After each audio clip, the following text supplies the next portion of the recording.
Hello guys, welcome to our channel. నేను మీ వెంకట్ తేజ. ప్రస్తుతం మనతో పాటు ఒక స్పెషల్ గెస్ట్ ఉన్నారు. ఆమె పేరు నారీసేన ఫౌండర్ లతా బొట్ల గారు. ఆమెతో కొన్ని విషయాలు మనం చర్చిద్దాం. నమస్తే మేడం. నమస్తే తేజ. సో రీసెంట్ గా జానీ మాస్టర్, సో అతని గురించి ఎటువంటి ఆరోపణలు వచ్చాయో మనందరికీ తెలుసు. ముఖ్యంగా ఒక అమ్మాయి పైన అత్యాచారం చేశాడు తన చిన్న వయసులో కూడా అని చెప్పేసి ఆమె బయటకు వచ్చి చాలా విషయాలు చెప్పింది. ప్రజెంట్ అయితే జానీ మాస్టర్ ని అరెస్ట్ చేశారు. సెంచల్ కూడా జైలుకు కూడా పంపిస్తున్నారు. అంటే అసలు ఇప్పుడు చాలా మంది ఏమంటున్నారంటే జానీ మాస్టర్ ని కావాలని ఇరికించారు, కావాలని కుట్ర పన్నే చేస్తున్నారు ఇండస్ట్రీలో కొంతమంది వ్యక్తులు. అండ్ మరికొంత ఏమంటున్నారంటే ఆ అమ్మాయి 4 ఏళ్ళు 5 ఏళ్ళ నుంచి బయటకు వచ్చి ఎందుకు చెప్పలేదు, ఇప్పుడు అతను మంచి స్టేజ్ లో ఉన్నప్పుడే కావాలని బయటకు వచ్చి అమ్మాయి చెప్పింది. సో ఈ రకంగా మాట్లాడుతున్నారు. అసలు ఈ కేసుని ఎలా చూడాలో ఎలా చూడకూడదో అర్థం కావట్లేదు. సో దీనికి సంబంధించి మీరేం చెప్తారు? మేము నారీసేన కాబట్టి ఒక అమ్మాయి పాయింట్ ఆఫ్ వ్యూలో ఆలోచిస్తే అమ్మాయి 16 సంవత్సరాలు అంటే 16 ఏట నుంచి ఈ డాన్స్ కొరియోగ్రఫీ జానీ మాస్టర్ టీంలోకి వచ్చాను అని చెప్పడం జరిగింది. అప్పటి నుంచి ఇప్పటికి ఎంత వయసు ఉండొచ్చు ఆ అమ్మాయికి? దాదాపు ఒక 6 ఇయర్స్ అయిందా? 21 ఇయర్స్ వచ్చి ఉంటాయి. అంటే ఈ 6 ఇయర్స్ లైఫ్ ఎలా లీడ్ చేసింది? అప్పటి నుంచి ఇలాంటివి అనుభవిస్తుందా? అంటే ఒకవేళ అనుభవించినా భయపడిందా చెప్పటానికి? ఎందుకు చెప్పలేకపోయింది? మరి అలా ఉన్నప్పుడు ఎందుకు కంటిన్యూ చేసింది జానీ మాస్టర్ తో?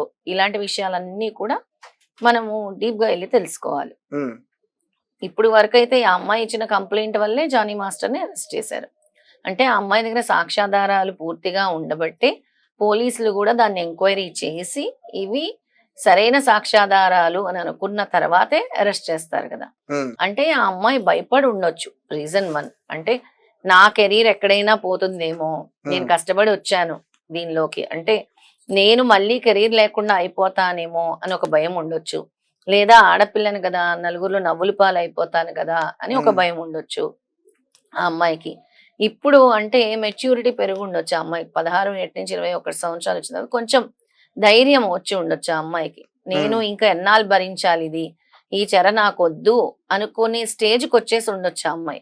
ఇప్పుడు ఇన్ని సంవత్సరాలు నేను భరించాను, ఒక 4-5 సంవత్సరాలు నేను భరించాను, ఇంకా నాకొద్దు ఈ స్టేజ్, నేను నిర్భయంగా ఇది చెప్పాలనుకుంటున్నాను, నేను నా ఆత్మని నేను అంటే ఇలా మోసం చేయలేను అంతరాత్మని అని ఒక ఉద్దేశంతో ఆ అమ్మాయి బయటకు రావడం జరుగుండొచ్చు. లేదా ఏదైనా మళ్ళీ జానీ మాస్టర్ తో ఏదైనా ఇలాంటి ప్రాబ్లం వచ్చి ఉండొచ్చు ఈ మధ్య కాలంలో, దాన్ని భరించలేక ఆ అమ్మాయి బయటకు వచ్చి ఇలా చేసి ఉండొచ్చు అని అనుకుంటున్నాను తేజ. అంటే నేనేమనుకుంటున్నానంటే ఒకవేళ జానీ మాస్టర్ కి ఇండస్ట్రీలో మంచి పేరు రాకపోయింటే అమ్మాయి చెప్తుందో చెప్పదా? నేనైతే ఖచ్చితంగా చెప్తానే అంట. ఎందుకంటే ఇప్పుడు ఆయన చాలా మంచి కొరియోగ్రాఫర్ కాబట్టి ఇండియాలోనే నెంబర్ 1 కొరియోగ్రాఫర్. దాన్ని professional wise is very good. Professional లో ఆయన సూపర్ సక్సెస్. We agree.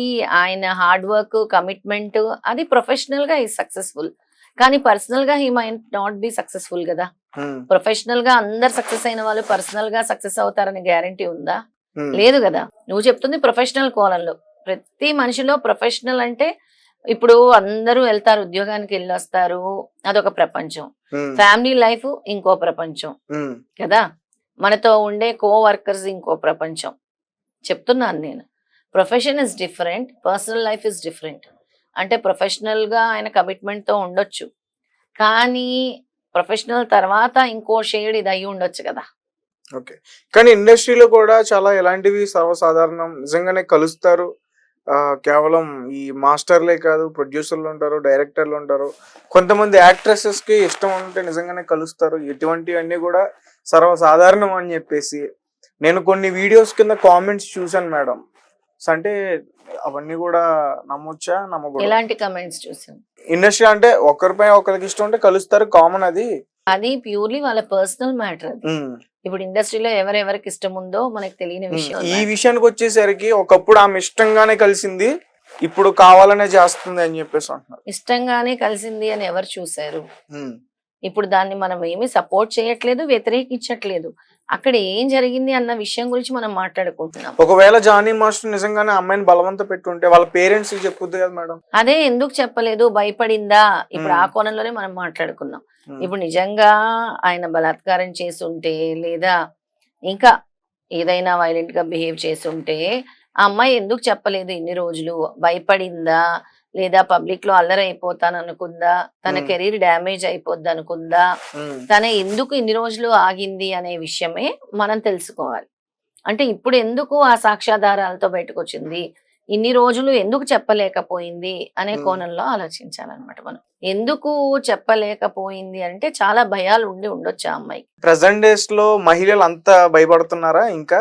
అప్పుడు ఆ అమ్మాయి వచ్చినప్పుడు ఏజ్ 16, ఉమ్, ఇప్పుడు 21. అప్పుడు మెచ్యూరిటీ లేదా అమ్మాయికి. చాలా చిన్న పిల్ల. ఉమ్, 16 లో ఆలోచన విధానం వేరుంటుంది. 21 లో ఆలోచన విధానం వేరుంటుంది. ఉమ్, నువ్వే ఇంటర్‌లో ఉన్నప్పుడు ఎలా ఆలోచించేవాడివి? ఇప్పుడు ఉమ్. ఎలా ఆలోచిస్తున్నావు? నిన్ను నువ్వే అసెస్ చేసుకో. నేను ఇంటర్లో ఉన్నప్పుడు నేను నాతో పాటు ఉన్న ఫ్రెండ్స్ కొంతమంది అమ్మాయిలు కూడా ఆ రోజుల్లో ఫోన్ పట్టుకున్నారు మేడం. మరి ఫోన్ ఉంటే సగం నాలెడ్జ్ ఉంటది. ఆ ఫోన్ ఎంత మంచి పట్టుకున్నారు. ఉంటదో ఎంత అంతే చెడు ఉంటది. కానీ అంత మెచ్యూరిటీ ఉందా నీకు? లేదే, ఖచ్చితంగా ఉండదే. ఉమ్, అంత ఆలోచించే మెచ్యూరిటీ నీకు ఇంటర్‌లోనే ఉంది అంటే నేను ఒప్పుకోను. ఉమ్. ఇంటర్ తర్వాత ఇంటర్‌లో ఉండేదంతా కూడా అసలు ఆలోచన వేరే విధంగా ఉంటుంది. ఓకే, మీరు చెప్పింది కరెక్టే మేడం. అంటే ఇంటర్ వరకు సరైన ఆలోచన లేకపోవడం ఇప్పుడు ఓకే. 15, కానీ అంటే 16, 17 మంచి సంవత్సరాలు. చెడ్డ తెలుస్తుంది కదా మనకి. ఇప్పుడు ఆడవాళ్ళ పట్ల ఇప్పుడు ఇంటర్లో నేను ఇంటర్లో ఉన్నప్పుడు నేను ఎవరి మీద ఒక అమ్మాయి మీద చెయ్యేస్తే ఆ అమ్మాయికి తెలుస్తుంది ఇది మంచిదా చెడ్డదని. తను రియాక్ట్ అయితే ఖచ్చితంగా అవుతుంది. అందరూ కూడా తను ఇప్పుడు ఎందుకు అవ్వలేకపోయింది? అందరూ కూడా బయటకొచ్చి చెప్పలేరు కదా! అదే మెయిన్ ప్రాబ్లమ్. మా పరువు పోతుంది అని అనుకుంటారు ఆడపిల్లలు ప్రతి ఒక్కరు కూడా. ఉమ్, ఆ అమ్మాయి చెప్పాల్సి ఉందేమో, చెప్పుంటే బాగుండేదేమో. మేము ఉమ్, అదే అనుకుంటున్నాం. ఎందుకు చెప్పలేదు? చెప్పుంటే బాగుండేది అని అనుకుంటున్నాం. ఉమ్, ఎందుకు ఇన్ని సంవత్సరాలు ఆగింది ఆ అమ్మాయి? ఎందుకు భరించింది అనే విషయం తెలుసుకోవాలి. ఉమ్, ఎందుకు ఆ అమ్మాయి భరించింది? ఇలా చేస్తున్నప్పుడు ఎందుకు ఊరుకుంది ఆ అమ్మాయి? ఉమ్, ఆ అమ్మాయికి ఏమైనా కెరీర్ లో ప్రాబ్లం వస్తుందేమో అని ఒక ఆలోచన ఉండొచ్చు ఆ అమ్మాయికి. ఉమ్. ఇప్పుడు కెరీర్ ఎవరు? Johnny master. జానీ మాస్టర్ ని అడ్డంగా పెట్టుకుని కెరీర్ అంతా సక్సెస్ అయింది అనుకోవచ్చా?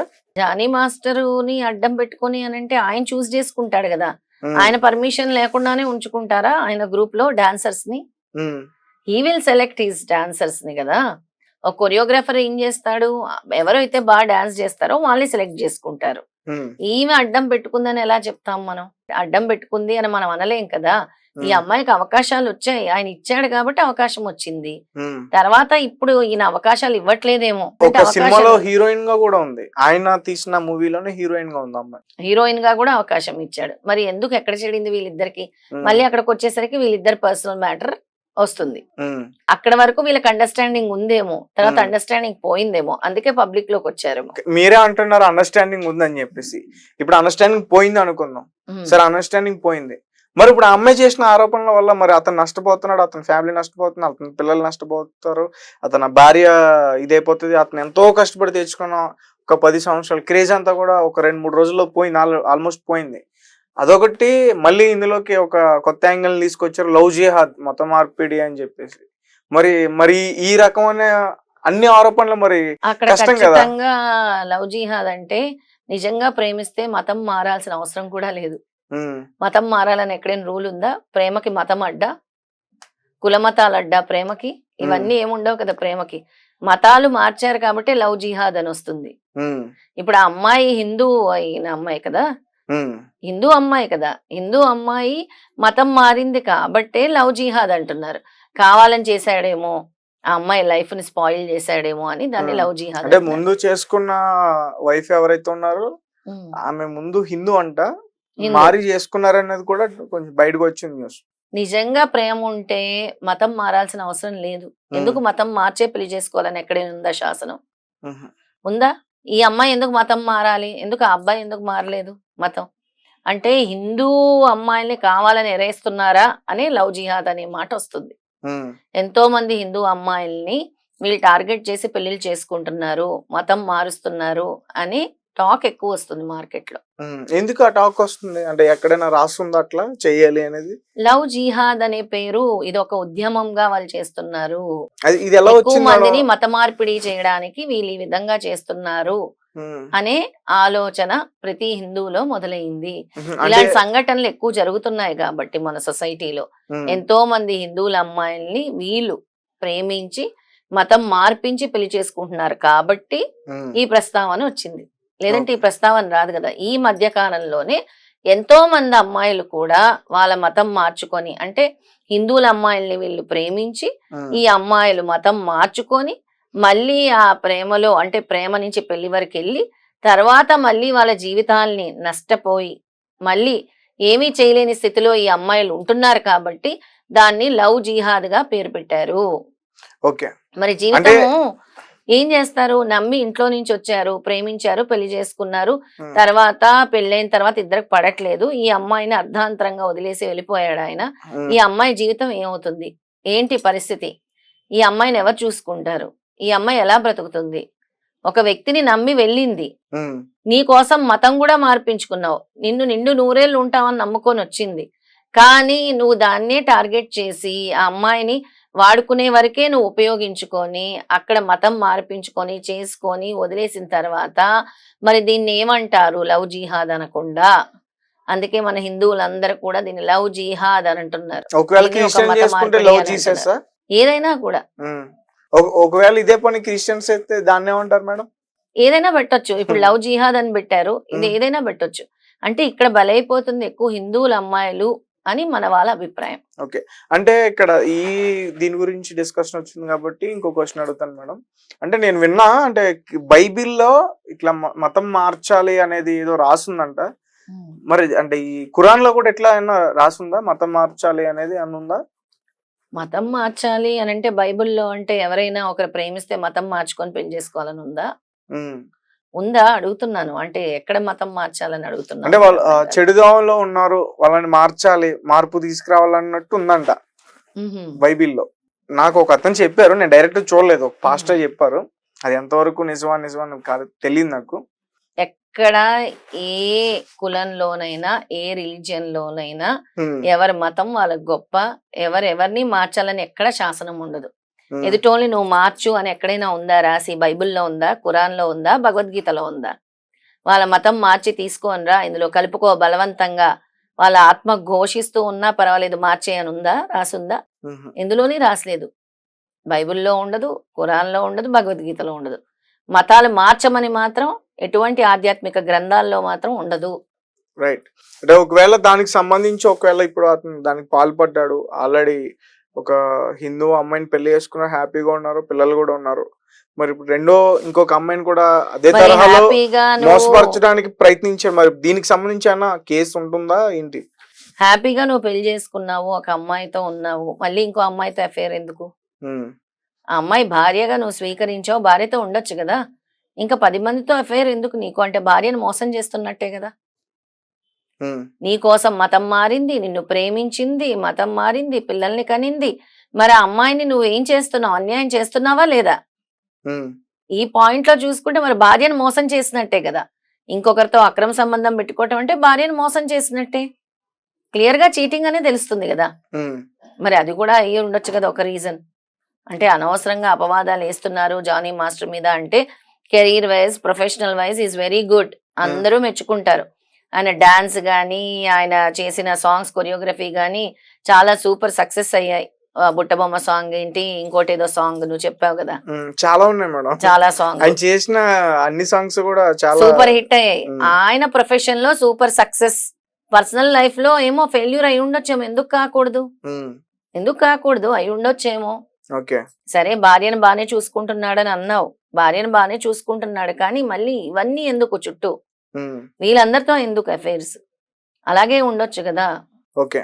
అయితే అంటే 4-5 సంవత్సరాల నుంచి అమ్మాయి చెప్పకుండా ఉన్నదానికి రీజన్ ఏంటంటే భయపడ్డం.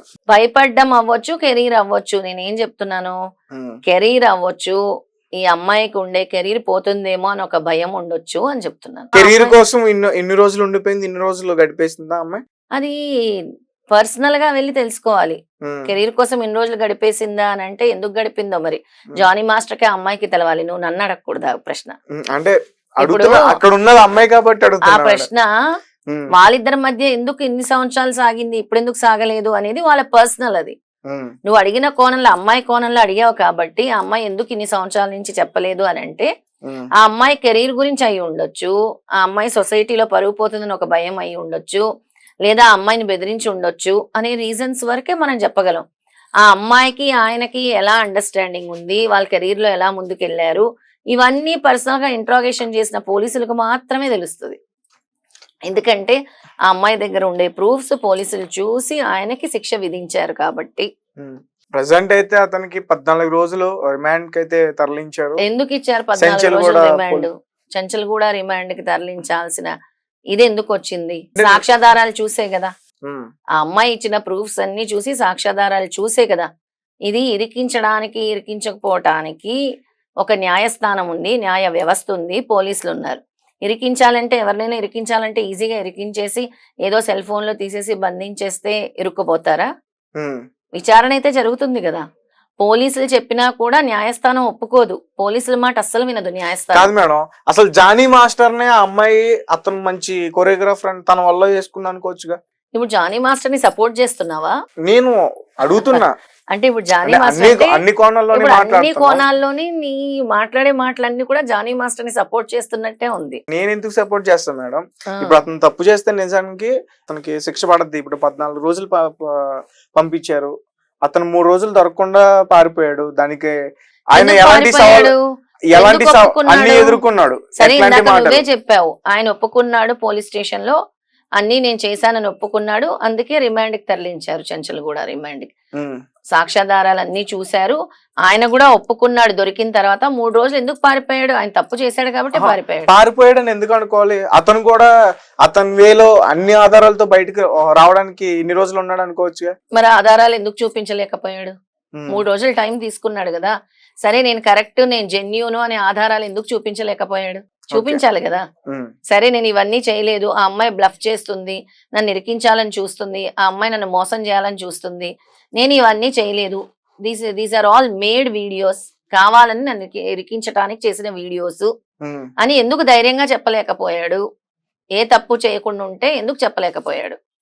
ఓకే, అది అంటే దీనికి సంబంధించి ఇండస్ట్రీలో చాలా మంది కూడా రియాక్ట్ అయ్యారు. అంటే ఎవరికి సపోర్ట్ చేయలేదు, వాళ్ళ పూర్తి నమ్మకం పోలీసుల పైన ఉంది, కోర్టు పైన ఉంది. నేను కూడా అదే చెప్తున్నాను, పోలీసులు ఏ ఆధారాలు లేకుండా అరెస్ట్ చేయరు, న్యాయస్థానం కూడా ఏ శిక్ష గుడ్డిగా విధించదు. పూర్తి సాక్ష్యాధారాలు పరిశీలించిన తర్వాతే న్యాయస్థానం కూడా శిక్షిస్తుంది. అంతే కదా, మన న్యాయ వ్యవస్థ ఉంది తేల్చడానికి, అది నిజమేదో అబద్ధమేదో తేల్చడానికి న్యాయ వ్యవస్థ ఉంది. సాక్ష్యాధారాలన్నీ కనిపెట్టడానికి రాబట్టడానికి పోలీస్ అధికారులు ఉన్నారు.